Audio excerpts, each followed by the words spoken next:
পাপ্পু ভাইয়ের এলাকায় ঢুকিয়া পাপ্পু ভাইরে সরি না বললে যাইতে পারবে এরকম কোনো পোলাহান পর্যন্ত জন্মগ্রহণ করে না, ঠিক আছে? এই এলাকায় পাপ্পু ভাইয়ের চাইতে বড় গিয়ার কারণ নাই।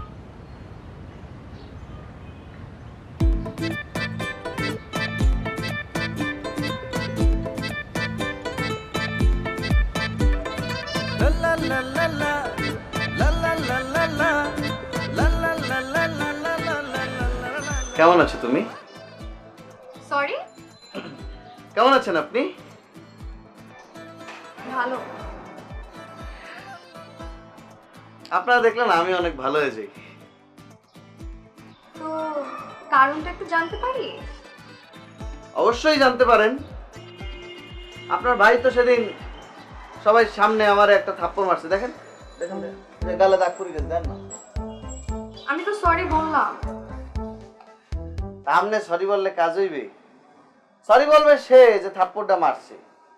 আপনার ভাই আজকে আমাকে ডাইকে নেছে, চা খাওয়াইছে এবং সরি বলছে। আমার ভাই আপনাকে সরি বলছে? জি, পাপ্পু ভাইরে সরি বলছে।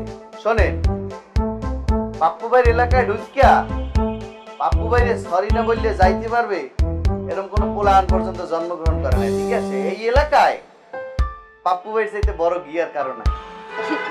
আপনি কি আমাকে ইমপ্রেস করার জন্য এগুলো বলছেন পাপ্পু ভাই? শোনেন, এই পাপ্পু ভাই কোনো কাউকে ইমপ্রেস করার জন্য কিছু বলে না। অবশ্য আপনি সুন্দর, আপনাকে দেখে ইমপ্রেস করার জন্য দুই একবার বললে বলতে পারি। বিশ্বাস না হইলে আপনি আপনার ভাইরে ফোন দিয়ে দেখেন, দেখেন ফোন দিয়া।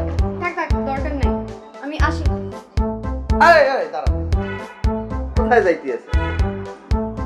আপনার ভাই তো খালি আমাকে সরি বলে না, সে তো আমাকে আরো একটা দায়িত্ব দিয়েছে। কি দায়িত্ব একটু শুনতে পারি? আপনাকে দেখাশোনা করিয়ে রাখার দায়িত্ব। আমাকে দেখাশোনা করার দায়িত্ব? জি।